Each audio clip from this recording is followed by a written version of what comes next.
Hi guys, welcome back to the channel. Today Spencer and I have a very special convertible to show you around today.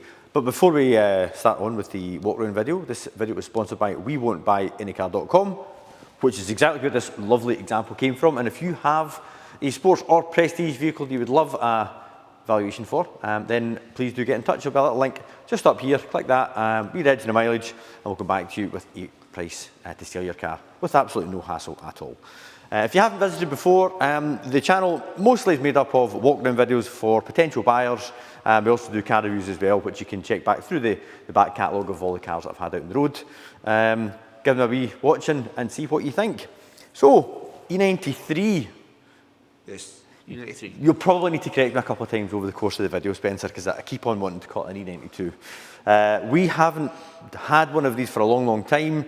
Generally speaking, we're more likely to buy coupes.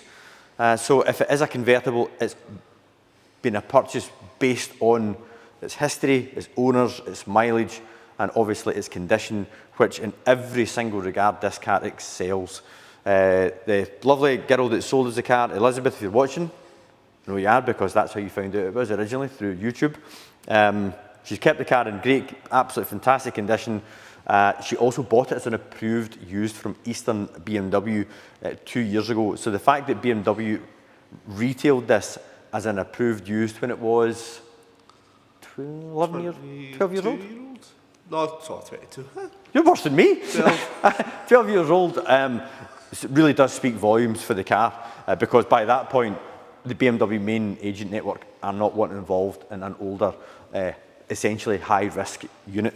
But they retailed this, so that says an awful lot for it.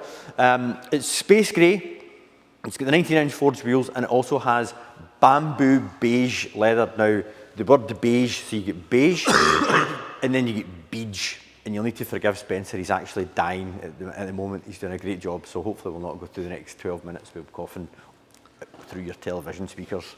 Try your best, Spencer. Yep. So glad that Elizabeth brought the car through to let me see it, because when we done the spec check and we looked at the colour combination, I was like, ooh, beige. But it is so nice and it is in such lovely condition. Obviously, I'm only going to say great things about it, but genuinely, guys, it is such a special car, this, and that interior, for me, just makes it even more unique. It's split opinion in the garage between the senior members of the staff and the younger members of the staff. Okay then, so Spencer, Lee and I are in our mid-40s, we love it, and then you've got the young team that would rather just have black. A lovely car. Right, just no more hearing aid beige jokes. That's not me, that's Right, okay. So without further ado, guys, let's get a good close look over the condition of the car. Now, we will work our way around the outside, check all the wheels, check the body panels, move on to the inside. We'll get it started, let you hear it. Obviously demonstrate the car starts and idles with no faults, and then we'll just we'll round off by a little look under the bonnet. So if we have a little look over the bonnet here, we can see that it's nice and clean. Light lenses and everything are all in great shape as well, because as these cars are getting older, this is where they're starting to degrade through time with solar damage and whatnot, but they're all still lovely and clear. Hardly any stone chips on the bonnet at all. There is a very fair chance that the bonnet's been painted at some point, but you know, because there's no way you're going to get a 14-year-old car that's this clean, and being an approved use at some point, they can't have a car sitting with stone chips on it. But certainly, if it's been done to a very, very good standard. Big telltale's the headlights, because unfortunately in an E-Series car you can't change your lenses. You've got to buy a whole unit. Yeah, whereas E46s you can change your lenses, so the fact that they're not all stone chipped and peppered speaks a lot. Speaks a lot for it. I'm going to go out there and say that an M3 convertible is without doubt going to have led a much easier life than a coupe. You always see it. Yeah. They've always been that summer car that in the winter it's just parked away. Parked away, yeah. And when's the last time you've seen an M3 convertible on a track day? Exactly. Imagine being in that with your helmet on. No thanks. All the wheels are absolutely faultless, and the brake discs all look to have been replaced very, very recently as well. Even the barrels at the back, it's spotlessly clean. The bells are all spotless. Then there's absolutely not a lip or a groove or anything on the disc. It's on matching Michelin Pilot Super Sports as well. Looking down the length, it's just lovely and clean right all the way along. And that's the same, looking down from the back to the front. Again, these wheels were, Elizabeth told me they were refurbished by BMW just before she bought it, and whoever's done it's done a fantastic job putting a little emblem back in there, and the nice fresh centre badges as well. But I mean, look at the condition of the discs in the back of the wheel. I was going to say, because the wheels are actually the right colour as well. Yes, because a lot of people don't get the infills the right colour. No, we should just do it on the site. The show must go on. You drink that? I know, I did say that. So if we have a little look into the cabin, we've got lumbar adjustment, electric seats, that's standard. Lumbar's an option. Yeah, that's an option, this is standard. I would describe that more like a latte colour, because as soon as you introduce the word beige, you just think old-fashioned, but I think that looks really contemporary. Do you know what it looks like on camera? What? Like a wee shade off the old kiwi.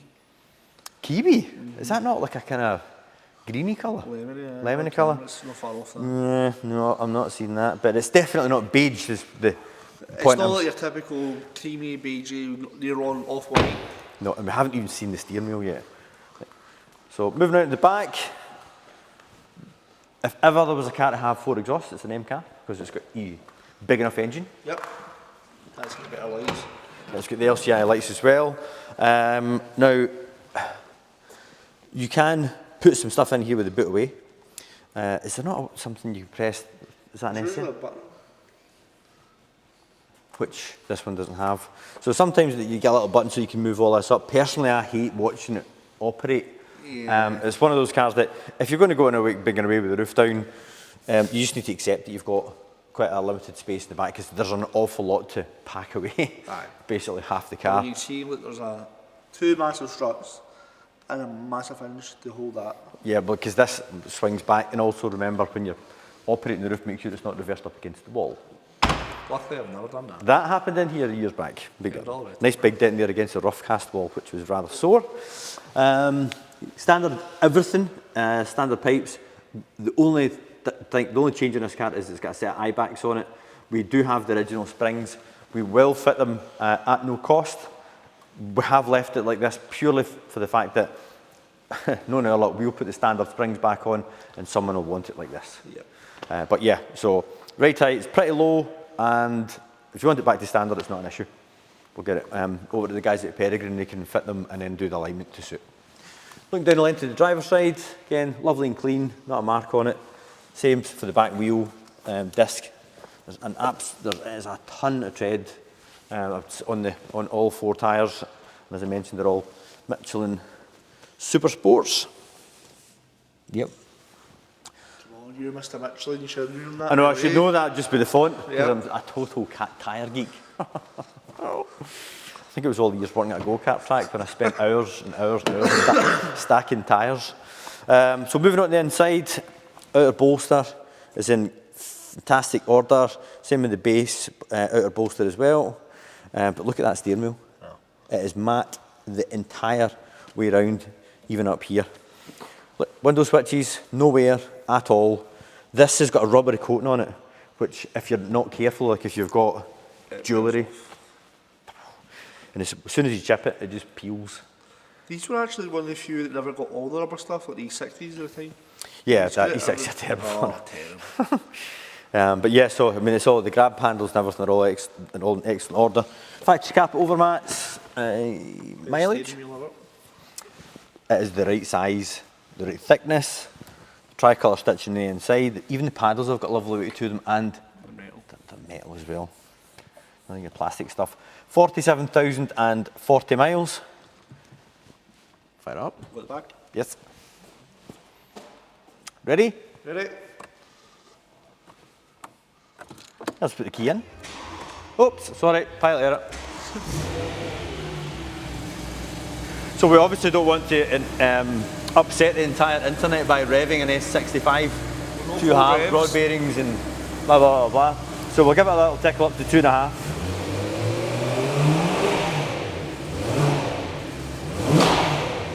That sounds amazing.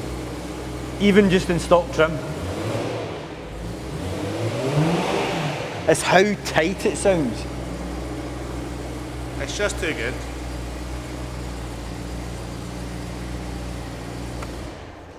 If that, I've said this before about these, if that engine was in a real high-end supercar, not supercar, but a real high-end sports car, like a mid-engine something or other, and it sounded like that, you'd be delighted.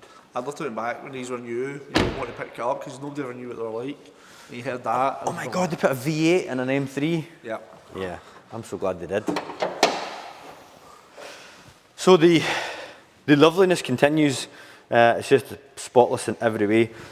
We've had them in and they can be a wee sweat here. It's not necessarily a leak, but even the rocker cover and the top of the heads are spotless. If you look down in there as well, you'll still get stickers on the top of the casting on the head. You know, there's no misting or stickiness or nothing at all. It's just I hate to use the word immaculate, but it's just an immaculate engine bay, immaculate car. Yep.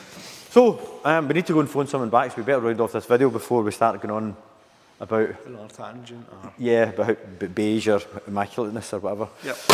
So guys, if you are interested, we'd love to hear from you, and you can get in touch at the garage, 01236 779 000. Web address is jamesglen.co.uk, obviously the bill link in the description below. And as you are looking at an M3 on YouTube, I'll put a link to a video up there that I think you might find of interest. If you like it, let us know, give us a wee thumbs up, something like that. And please do consider subscribing to the channel, and you can do that by clicking the James Glen logo just up here. Thanks, and I'll see you in the next one.